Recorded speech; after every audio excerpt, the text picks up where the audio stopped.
मंच पर उपस्थित समाजवादी पार्टी के राष्ट्रीय महासचिव और चुनाव के प्रभारी पूर्व मंत्री इंद्रजीत सरोज जी, पार्टी के जिला अध्यक्ष अनिल यादव जी, हमारे आपके समाजवादी पार्टी और इंडिया गठबंधन के प्रत्याशी हाजी मुस्तफा खान साहब, मंच पर उपस्थित समाजवादी पार्टी से विधायक बिजमा यादव जी, एमएलसी मान सिंह जी, संदीप पटेल, गीता पासी जी, हाकिमलाल बिन जी, अंसार अहमद साहब, पार्टी के पूर्व जिलाध्यक्ष पंदारी यादव, इंडिया गठबंधन कांग्रेस से सांसद उज्ज्वल रमन सिंह जी, योगेश यादव जी, पप्पू निषाद, इफ्तिकार हुसैन साहब, आर.के. वर्मा जी विधायक, अखिलेश आजमगढ़ से विधायक, हमारे विधान परिषद में नेता विरोधी दल लाल बिहारी यादव जी और मंच पर उपस्थित बहुत ही पुराने समाजवादी नेता शेखर बहुगुणा जी और बड़ी संख्या में जो नेता हमारे बैठे मंच पर,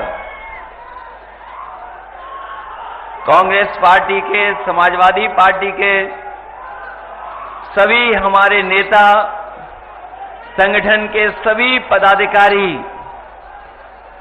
सभी जिम्मेदार कार्यकर्ता, नेता, पूर्व विधायक, पूर्व सांसद, सभी हमारे उपस्थित नेता जो मंच पर हैं, मैं इस चुनावी जनसभा में देख रहा हूं बहुत जिम्मेदार हमारे आदरणीय बुजुर्ग, बड़ी संख्या में हमारे नौजवान साथी, माताएं, बहनें और पत्रकार बंधु मुझे दिखाई दे रहे हैं। मैं सबसे पहले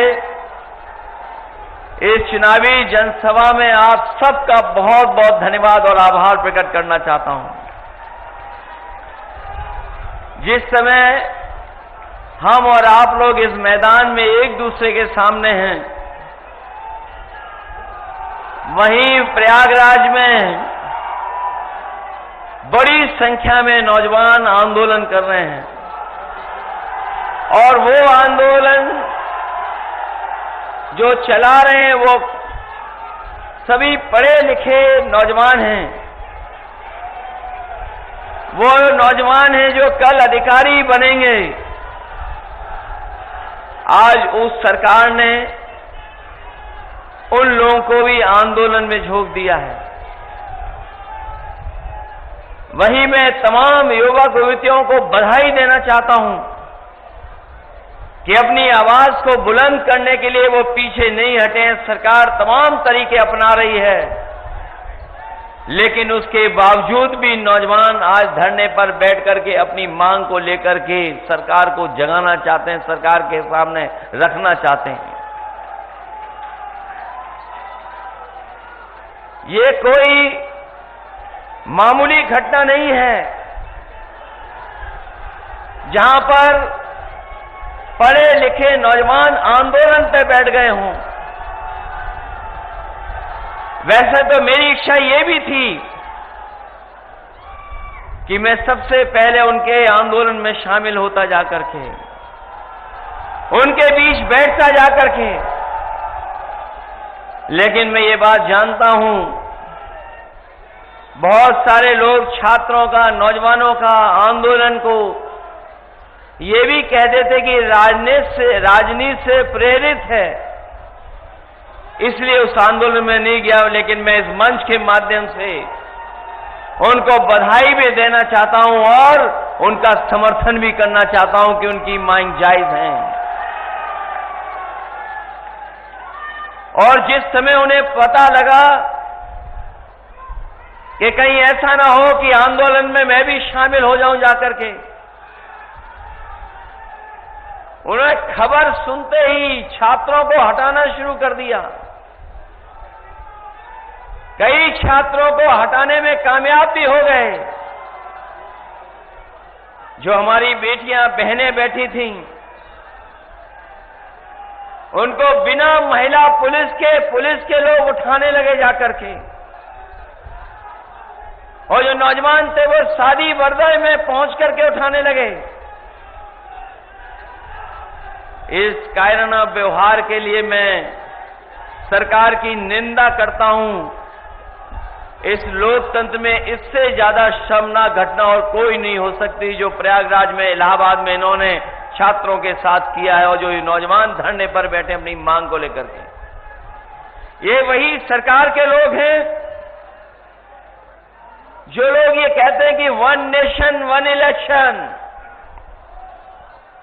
ये सरकार वो है जो कहती है 1 नेशन 1 इलेक्शन। लेकिन सोचिए उत्तर प्रदेश में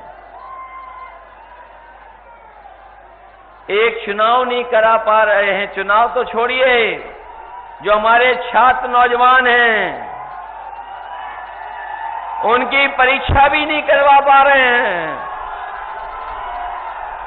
जो लोग कहते हैं एक इलेक्शन पूरे देश में एक साथ हो जाए, वो हमारे नौजवानों की परीक्षा भी नहीं करा पा रहे हैं। लेकिन हम जानते हैं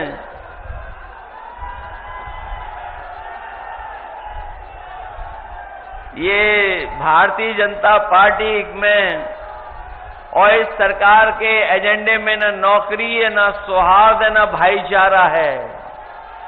इनका कार्यकाल देख लीजिए, इनके एजेंडे में नौकरी नहीं है, इनके एजेंडे में सौहार्द नहीं है, और अभी तक तो न जाने कितने हम लोगों ने घटनाएं देखी होंगी जहां पर इन्होंने युवाओं के भविष्य का धोखा करने का काम किया है। जिस समय लोकसभा का चुनाव था, आपको याद होगा, हम लोग ये बात जगह जगह कहते थे कि ये सरकार वो है जो पेपर लीक जानबूझ करके कराती है, और पेपर लीक इसलिए सरकार कराती थी क्योंकि नौकरी इनके एजेंडे में नहीं थी। और उसी का परिणाम ये है कि इन्होंने नौजवानों को नौकरी नहीं दी, उनका भविष्य अंधकार में धकेलने का काम कर रहे हैं। ये भारतीय जनता पार्टी का इतिहास बन गया है कि अगर पेपर लीक होगा तो उसमें भाजपा के लोग शामिल हैं। पेपर लीक में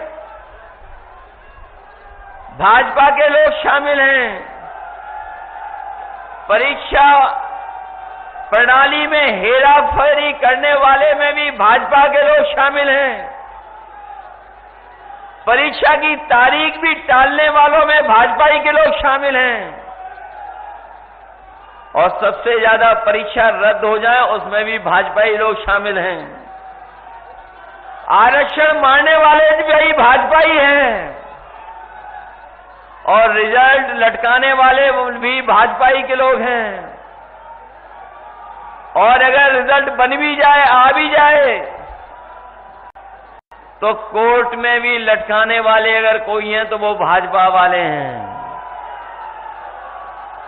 नौजवानों के भविष्य के साथ बड़े पैमाने पर खिलवाड़ कर रहे हैं।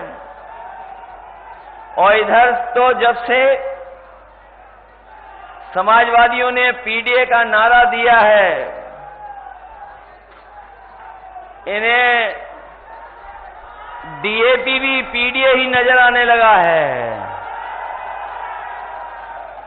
ये जब दूर से देखते हैं डीएपी, उसे में भी पीडीए दिखाई दे रहा है इनको।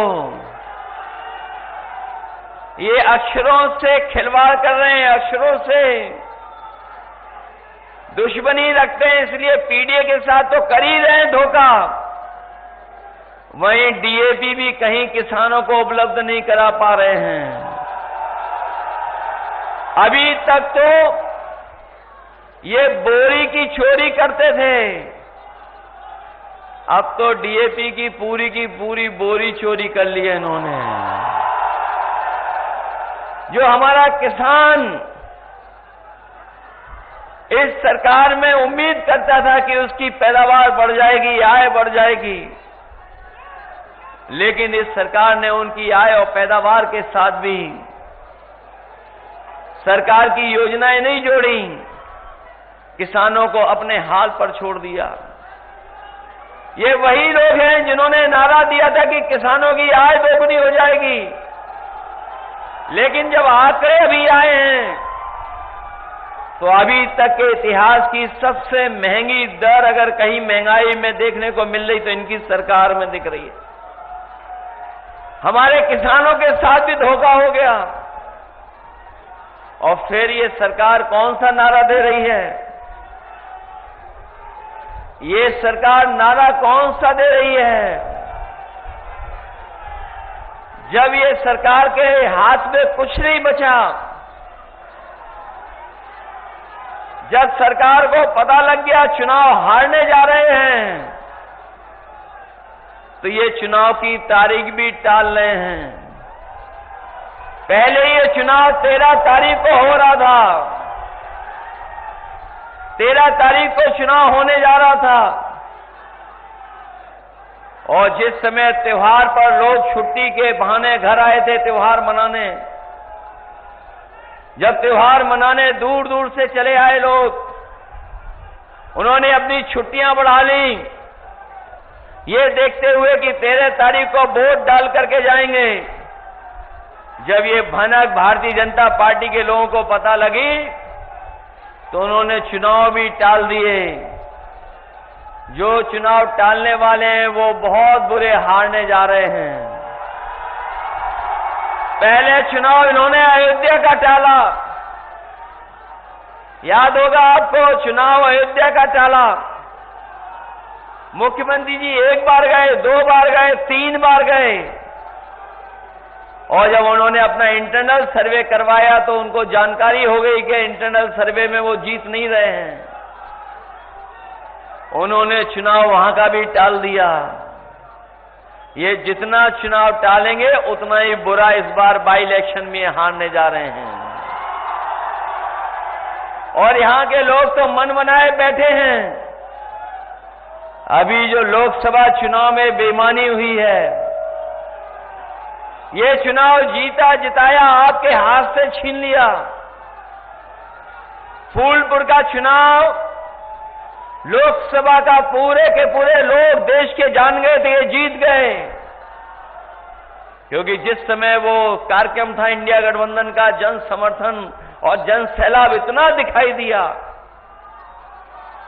कि विरोधियों के होश उड़ गए। जो लोग वोट से नहीं जीत सकते थे, उन्होंने अधिकारियों को आगे कर करके चुनाव को जीतने का काम किया। आप हारे नहीं हैं, केवल आपको प्रमाण नहीं दिया अधिकारियों ने। और जिन्हें 22 का चुनाव याद होगा, 22 का चुनाव भी हमारे आपके प्रत्याशी लगभग जीत गए थे। जिन्होंने बैलेट वाले वोट देखे होंगे वो जानते होंगे कि बैलेट में बीजेपी से दुगने वोटों से जीते थे। जब इन्हें लगा कि ये चुनाव हाथ से निकल गया तो बेईमानी कर करके इनको हरा दिया था। याद है कि नहीं याद है? मामूली वोटों से हारे। लेकिन इस बार तो लग रहा है कि यहां पर रिकॉर्ड बनने जा रहा है। इस बार पहले से ही बीजेपी को पता लग गया कि यहां से रिकॉर्ड मतों से जीतने जा रहे हैं। और मुझे तो ये लगता है कि पहली बार ऐसा समर्थन हर वर्ग से मिल रहा होगा। इतना समर्थन, इतना साथ और इतने समीकरण के साथ कभी चुनाव समाजवादी पार्टी के पक्ष में नहीं बना। इस बार तो ऐसा लग रहा है कि मुस्तफा सिद्दीकी साहब अभी तक की सबसे बड़ी जीत जीतने जा रहे हैं। और इसीलिए जो हमारे लखनऊ वाले हैं, उनकी भाषा बदली बदली नजर आ रही है। उनका पीडीए का जो फुल फॉर्म है, जो पीडीए का फुल फॉर्म है वो भी नहीं समझ पा रहे हैं। पीडीए में ये एच कहां से आ गया हमें नहीं पता, और जो पीडीए का फुल फॉर्म बता रहे हैं, कम से कम डीएपी का ही फुल फॉर्म बता के चले जाते। ये जो पीडीए को बुरा भला कह रहे हैं वो नकारात्मक लोग हैं, वो नेगेटिव लोग हैं। उनके एनडीए की शुरुआत भी एन से नेगेटिव से होती है। वो नकारात्मक लोग हैं। और जिन्होंने कल अखबार पढ़ा होगा अंग्रेजी का, जिन्होंने ध्यान से पढ़ा होगा, तो एक कोने में जाकर के एक बहुत बड़ी रिसर्च के बारे में लिखा है, और वो रिसर्च ये कहती है, अमेरिका की एक यूनिवर्सिटी जो बहुत ही प्रतिष्ठित यूनिवर्सिटी है, उसकी रिसर्च ये कहती जो नकारात्मक लोग होते हैं वो बूढ़े भी जल्दी हो जाते हैं और बुढ़ापा भी जल्दी आ जाता है, और दुखी भी वही लोग रहते हैं, और भूलने की भी बीमारी उन्हें हो जाती है। तो इसलिए हमारी सलाह है उन लोगों से कि कम से कम अपनी नकारात्मक सोच को बदलें।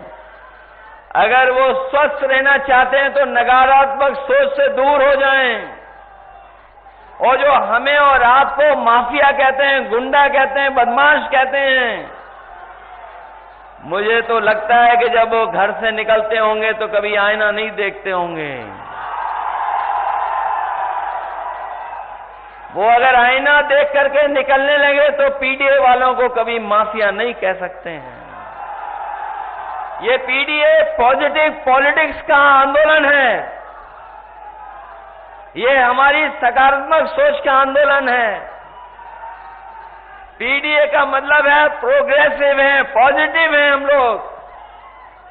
हम लोग सबका साथ और सबका विकास कर करके पीडीए को आगे बढ़ाना चाहते हैं। लेकिन पीडीए को देख करके कुछ लोगों को पेट में दर्द हो रहा है। उस दर्द को भी अगर कोई दूर करेगा तो पीडीए ही करेगा, और आपका वोट एक एक वोट आपका करेगा।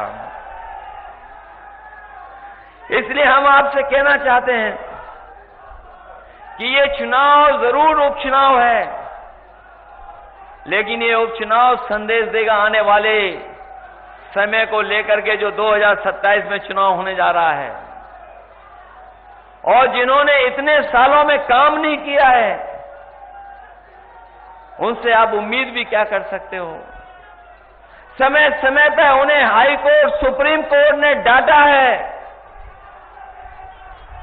जो अपने न्याय को और न्याय के लेकर के जगह जगह पर बुलडोजर लेकर के चलते थे। हम पीडीए के लोग और समाजवादी लोग कभी भी बुलडोजर को न्याय का प्रतीक नहीं मान सकते हैं। हम धन्यवाद भी देना चाहते हैं सुप्रीम कोर्ट को, और बधाई भी देंगे उस फैसले को लेकर के, जिस फैसले ने हमेशा हमेशा के लिए बुलडोजर को रोकने का काम किया है। न केवल बुलडोजर को रोका है, बल्कि सरकार पर जुर्माना भी लगाया है, और जुर्माने के साथ साथ सुप्रीम कोर्ट ने यह भी कहा है कि ऐसे दोषी अधिकारी जिन्होंने ऐसी कार्रवाई की है, उनके खिलाफ भी कार्रवाई हो। और अगर अभी कार्रवाई नहीं होगी तो हम अपने साथियों को भरोसा दिलाते हैं, जिन्होंने अन्याय किया है, गरीबों को उजाड़ा है, गरीबों के साथ नुकसान पहुंचाया है, उनके साथ भी कभी न कभी कार्रवाई होगी, उनको भी उसके सामने से गुजरना पड़ेगा। ये जो दोषी लोग हैं, जब से सुप्रीम कोर्ट का ऑर्डर आया है, बहुत से अधिकारियों में सुधार अपने आप आ गया है और सुधार आना शुरू हो गया है। ऊपर से तो दिखाई देंगे आपके खिलाफ, लेकिन अंदर ही अंदर आपका भी साथ दे रहे हैं, अंदर ही अंदर साथ दे रहे हैं, क्योंकि वो ये जानते हैं ये सरकार अब चलने वाली नहीं है, ये सरकार जाने वाली है। और आप देख लेना महाराष्ट्र का परिणाम जो भी आएगा, उत्तर प्रदेश के मुख्यमंत्री उसके बाद बचेंगे नहीं, उनकी कुर्सी नहीं बचने वाली। और अगर हम लोग परसेंटेज के हिसाब से सोचें तो 100 में 100 सीटें ये हारने जा रहे हैं, और अगर गिनती में हिसाब किताब लगाओगे तो 9 में 9 सीटें ये हारने जा रहे हैं इस बार। इसीलिए सब ताकत लगा रहे हैं। जब इन्हें पता लगा कि जनता इनके साथ नहीं है, तो थोड़ा बहुत अधिकारियों के माध्यम से भी डरा रहे हैं, धमका रहे हैं, लेकिन वो जानते हैं जनता का जो समर्थन है उससे न केवल सरकार डरी हुई है, बल्कि उनके भाषण सुनोगे तो वो खुद भी हिले हुए दिखाई दे रहे हैं कुछ कुछ।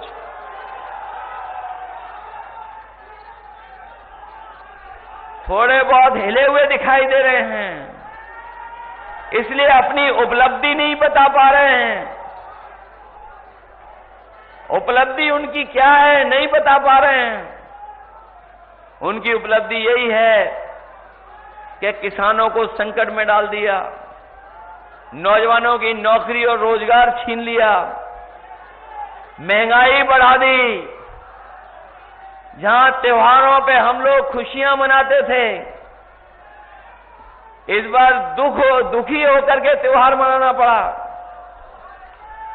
जो मिठास थी वो त्योहारों की मिठास छीन ली सरकार ने, और महंगाई कहां पहुंचा दी। महंगाई आज भी बढ़ती चली जा रही है, और जो शादी ब्याह जो करना चाहते हैं गरीब परिवार के लोग, वो कभी दुकान की तरफ जाते होंगे सोना लेने, तो बताओ आज सोना कहां पहुंच गया है। जब बीजेपी की सरकार आई थी उस समय क्या कीमत थी बाजार में, और आज लगभग लाख के पास पहुंचा जा रहा है।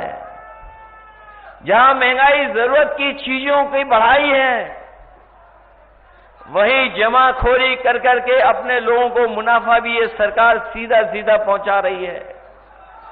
ये मुनाफा कमाने वाले लोग हैं।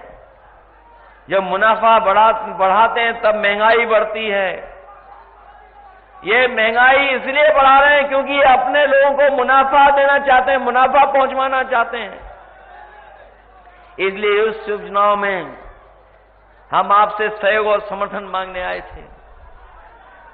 पहले भी हम लोग आए थे जब लोकसभा का चुनाव था, और लोकसभा के चुनाव में भी हम लोगों ने आपसे अपील की थी और ये कहा था कि लोकतंत्र खतरे में है, संविधान खतरे में है। वो बात अभी वही है, अभी भी संविधान और लोकतंत्र खतरे में है, क्योंकि ये सरकार न संविधान के हिसाब से चल रही है और न ही उन अधिकारों को लोकतंत्र में जो आम लोगों को मिले हुए हैं उनकी कोई परवाह कर रही है। और इसीलिए आपने देखा है समय समय पर हाई कोर्ट, सुप्रीम कोर्ट सरकार के खिलाफ कोई न कोई फैसला सुनाती है, लेकिन सरकार परवाह नहीं कर रही। हमारा लोकतंत्र और संविधान तभी बचेगा जब लखनऊ से और दिल्ली से भारतीय जनता पार्टी की सरकारों का सफाया होगा। ये दोनों जगह से सरकार हटेगी, तभी जाकर के हमारा लोकतंत्र और संविधान सुरक्षित होगा। वरना तो जिस तरीके से ये समय समय पे हमला कर रहे हैं, आज भी यूनिवर्सिटी कॉलेजों में जो आपको अधिकार मिलने चाहिए वो नहीं मिल पा रहे हैं। जो अपॉइंटमेंट हो रहे हैं वो मनमर्जी हो रहे हैं, अपने हिसाब से कर रहे हैं ये लोग। जो अपॉइंटमेंट हो रहे हैं, जो अपॉइंटमेंट करने वाले लोग हैं, वो भी इन्हीं के लोग हैं, इन्हीं के हिसाब से अपॉइंटमेंट कर रहे हैं।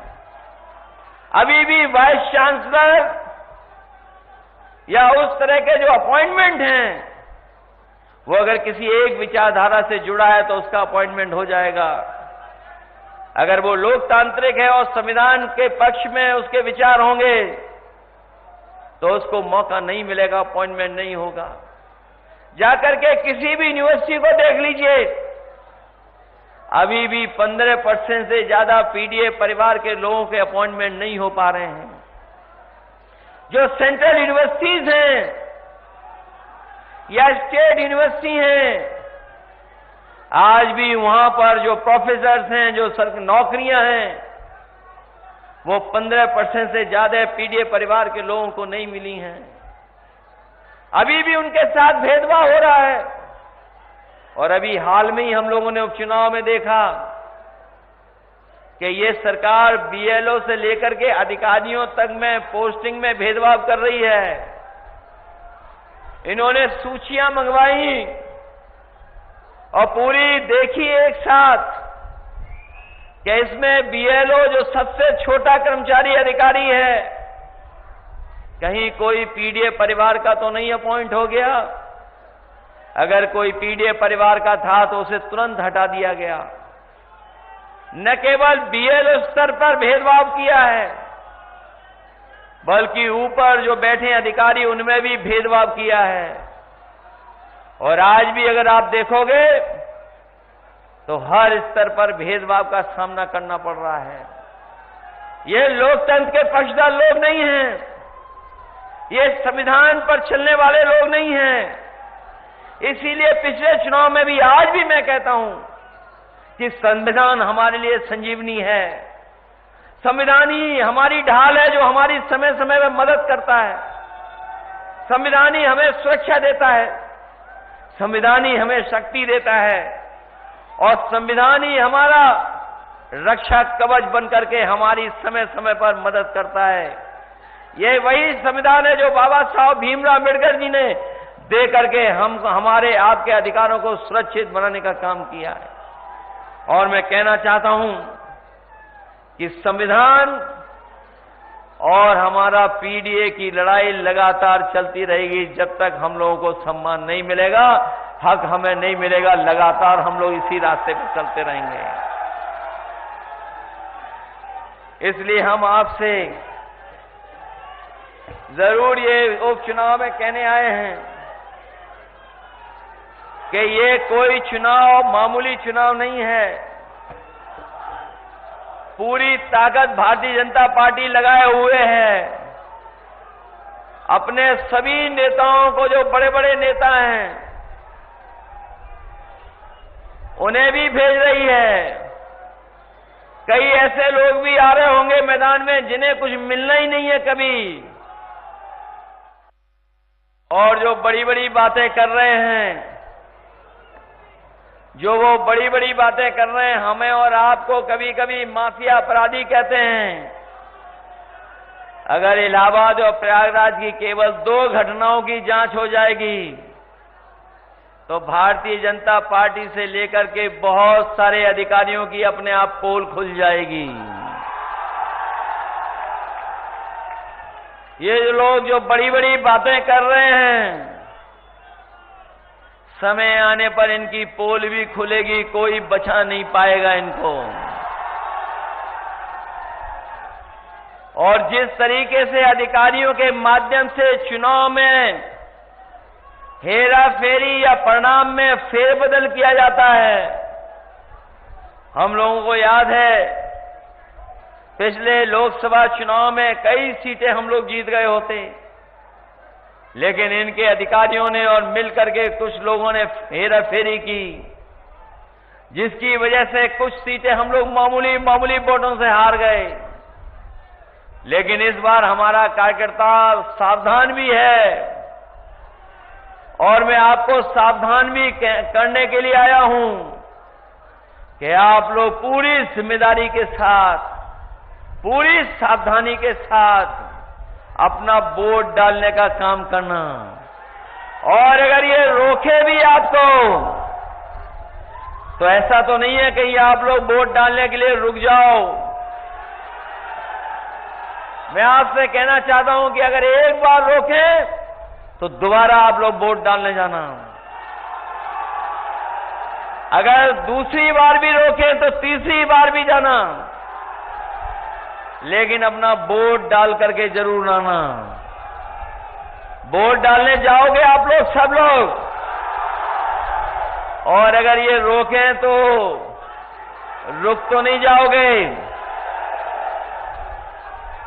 आपके किसी के कार्ड तो नहीं ले लिए पुलिस वालों ने, अधिकारियों ने? सुनने में आ रहा है कई जगह पर वो गरीबों से कार्ड ले रहे हैं, दबाव बना रहे हैं। लेकिन मैं जानता हूं फूलपुर के लोग बहादुर लोग हैं, ये कार्ड और डरने वाले लोग नहीं हैं, क्योंकि इन्होंने हमें बेईमानी से पिछला चुनाव हरवाया था। हम लोगों को जीत का प्रमाण पत्र मिल जाता, लेकिन इन्होंने जीत का प्रमाण पत्र हम लोगों को नहीं लेने दिया। इसलिए इस चुनाव में कोई गलती मत करना, कोई भूल चूक ना हो इस चुनाव में। और एक और है लखनऊ वाले जो बड़ी बड़ी बातें करते हैं आकर के, बहुत बड़ी बड़ी बातें करते हैं वो आकर के।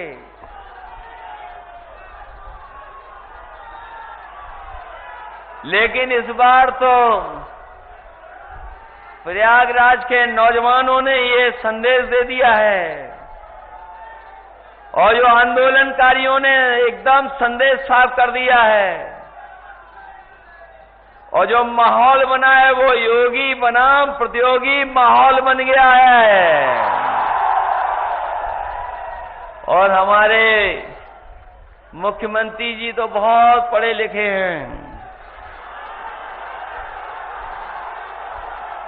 बहुत जानकार हैं, और इतने जानकार हैं कि सब उल्टा पुल्टा करते हैं। जहां कम बोलना चाहिए वहां ज्यादा बोलते हैं, और इसीलिए कम बोलने की हमारे धर्म में पुरानी परंपरा रही है। इसीलिए हमारे आपके धर्म में मौनी बाबा भी होते हैं, लेकिन ये जब बोलते हैं तब कड़वा बोलते हैं। इनकी नकारात्मक सोच ही है जो नकारात्मक भाषा बना रही है इनकी। अब तो जनता भी समझ गई है इनकी इन सब बातों को, इसलिए जनता भी सावधान है।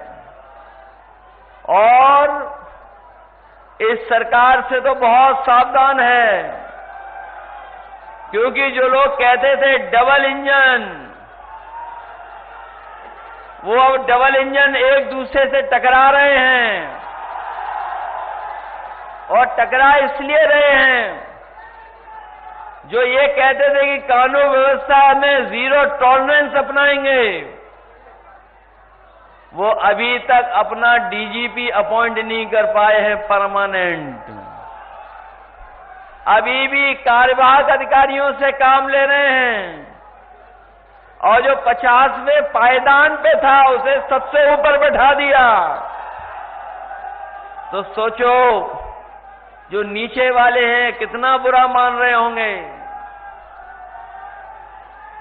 जो 50वें पायदान पे था वो सबसे ऊपर है, तो नीचे वाले क्या कर रहे हैं?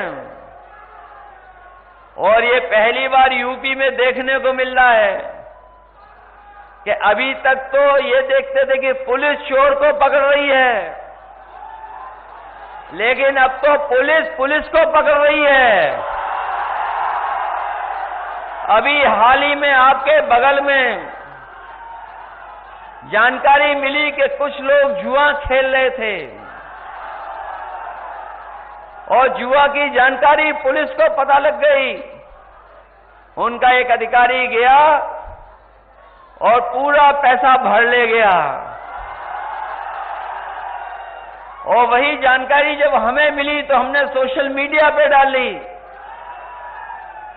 उन्होंने कहा कि नहीं, ऐसी कोई घटना नहीं हुई है, लेकिन हम अपने पत्रकार साथियों का धन्यवाद देंगे। ये भी बहुत खोजी होते हैं, ये भी कहीं से सीसीटीवी की फुटेज निकाल के ले आए और उन्होंने भी सोशल मीडिया चैनल पे चला दी और देखने को मिला कि वही पुलिस के अधिकारी है, बैग लेकर के जा रहे सीसीटीवी कैमरे के अंदर। बाद में सस्पेंड होना पड़ा। न केवल ये एक घटना है, बल्कि हमारे बलिया और गाजीपुर के लोग जानते होंगे, एक थाने की कमाई लाखों में थी प्रतिदिन। प्रतिदिन कमाई लाखों में थी, लाखों में। कोई कहता था 5 लाख, कोई कहता था 10 लाख, कोई कहता था 15 लाख। उसकी कमाई को रोकने के लिए एडीजी और बड़े बड़े अधिकारियों को जाना पड़ा और जब छापा पड़ा उस थाने पर तो पुलिस भाग गई और पैसा भी बरामद हुआ है। सोचिए, ये है पुलिस जीरो टॉलरेंस वालों की। और मैं आपसे ये भी कहना चाहता हूं, जो महिलाएं और बेटियों की सुरक्षा की बात कर रहे हैं, पूरा रिकॉर्ड उठा करके देख लें आप। इतनी महिलाएं बेटियों ने कभी आत्मदाह करने की कोशिश नहीं की होगी जितना भारतीय जनता पार्टी की सरकार में हो रही है। और अगर मुख्यमंत्री जी ये कहते हैं कि समाजवादी सरकार में ये घटनाएं होती थी, तो कम से कम उन तक कोई आधार तो होगा, कहीं से आंकड़े तो लाए होंगे। अगर हम आंकड़े देखेंगे एनसीआरबी के, तो सबसे ज्यादा असुरक्षित अगर कहीं महिलाएं और बेटियां हैं तो वो उत्तर प्रदेश में, वो भी बीजेपी की सरकार में। और अभी आपने अखबार पढ़ा होगा, लखनऊ में आत्मदाह बेटियां न करें, महिलाएं न करें, उसके लिए अलग से एक फोर्स का गठन हुआ है। सोचिए, जिस सरकार को अलग से फोर्स का गठन करना पड़ रहा हो, और वो फोर्स का गठन इसलिए हो रहा है क्योंकि थाने और तहसील पर कोई सुनवाई नहीं है। गरीब जाए तो कोई सुनवाई उसकी नहीं है, कहीं न्याय नहीं मिल रहा है। और जो अच्छी योजनाएं हम लोग चला रहे थे, उन योजनाओं को भी इन्होंने बंद कर दिया, बिल्कुल खराब कर दिया। ये जो पुलिस के लिए हम लोगों ने 100 नंबर वाली व्यवस्था दी थी, जिससे हमारी पुलिस गांव में जाकर के मदद करे गरीबों की, किसी को थाने में ना आना पड़े, लेकिन इस सरकार ने सब कुछ उल्टा पुल्टा कर दिया। सुनने में आ रहा है, जब से ये नंबर बदला है 100 से 112, न केवल लूट बढ़ी है, बल्कि जो घटना पर जो सूचना मिलती है उसे पकड़ करके थाने में ला करके और लूटने का काम हो रहा है। सोचिए, ये है कानून व्यवस्था, ये है इनका काम करने का तरीका। मैं न केवल 2-3 घटनाएं बताई हैं मैंने, आए दिन ऐसी घटनाएं उत्तर प्रदेश में होती जा रही हैं, क्योंकि ये सरकार गरीबों की नहीं है, ये सरकार बड़े लोगों की है, उद्योग लगाने वालों की भी नहीं, बड़े बड़े उद्योगपतियों की है। और उनको मुनाफा पहुंचा रहे हैं।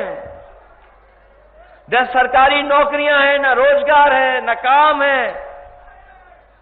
इस सरकार ने सबके साथ भेदभाव कर करके धोखा देने का काम किया है। इसलिए इस चुनाव में आप मदद करिए हम लोगों की, और जो वस्त्र पहन करके हमें और आपको धोखा दे रहे हैं, इनको सबक सिखाइए, क्योंकि कोई वस्त्र से नहीं बनता योगी, अपने विचारों से योगी बनता है, बातचीत से योगी बनता है। और ये जो नारा लेके आए अंग्रेजों वाला, ये नारा अंग्रेजों का था, डिवाइड एंड रूल, ये नारा अब चलने वाला नहीं है। इस नारे को सब समझ गए हैं।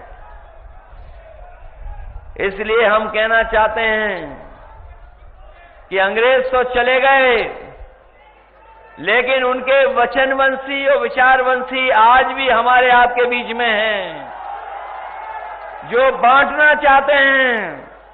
पीडीए जोड़ना चाहता है, हम जोड़ करके इनको हराने का काम करेंगे। हम एक दूसरे का सम्मान कर करके, जोड़ करके इनको हराने का काम करेंगे। इस चुनाव में मदद करिए आप लोग सब मिल करके, सब लोग सहयोग करिए आप लोग। हम अपने नौजवानों से भी कहते हैं मदद करिए सब लोग मिल करके। हमारे गरीब किसान भाई हैं, मदद करिए सब लोग। और ये क्षेत्र तो वो रहा है जो बहुत पुराना समाजवादी क्षेत्र रहा है। यहां कोई घबराता नहीं है, किसी की परवाह नहीं करता है। हम आपको भरोसा दिलाते हैं कि आप उपचुनाव जिताइए। हम सब लोग मिलकर के आपको 27 में सरकार बनाने का भी काम करेंगे। और जिस तरीके से हम लोग जोड़ने का काम शुरू किए हैं, लगातार जोड़ते रहेंगे और जोड़ करके इनको हराने का काम करेंगे। इन्हीं शब्दों के साथ हमें पूरा भरोसा है कि कांग्रेस पार्टी और समाजवादी पार्टी के नेता कार्यकर्ता मिलकर के हमारे मुस्तफा सिद्दीकी साहब को ऐतिहासिक वोटों से जिता करके भेजेंगे। इसलिए जिताइए और मदद करिए आप लोग, यही मैं आपसे कहना चाहता था। और साथ ही साथ जो आंदोलन कर रहे हैं छात्र नौजवान, हम उनका समर्थन कर रहे हैं, हम उनका स्वागत करते हैं, उनको बधाई देते हैं। और जिस तरीके से ये सरकार उनके साथ अन्याय कर रही है, हम उसके अन्याय की निंदा करते हैं। ऐसा कभी नहीं हुआ होगा कि दिव्यांग लोगों की भी बैसाखी छीन ली जाती हो, बेटियों बहनों के लिए महिला पुलिस न बुलाई जाती हो। ऐसा हम लोगों ने कभी नहीं देखा।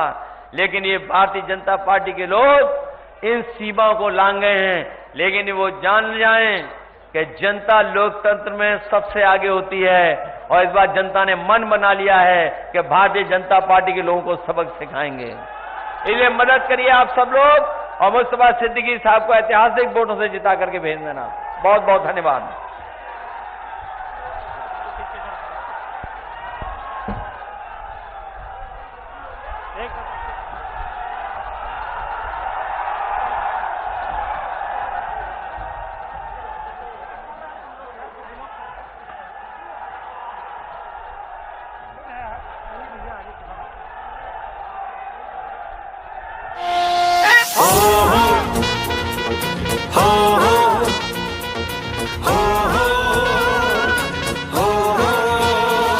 पीडीए का परचम पूरे देश में लहराएंगे। पीडीए का परचम पूरे देश में लहराएंगे। अपनी अपनी अपनी अपनी सरकार बनाएंगे। अपनी अपनी अपनी अपनी सरकार बनाएंगे। अरे रहा नहीं वो वक्त पुराना पुराना, अब पीडीए ने मिलकर ठाना। अरे रहा नहीं वो वक्त पुराना, अब पीडीए ने मिलकर ठाना। अब तक वारा की बनवाई, अब अपनी सरकार बनाएंगे।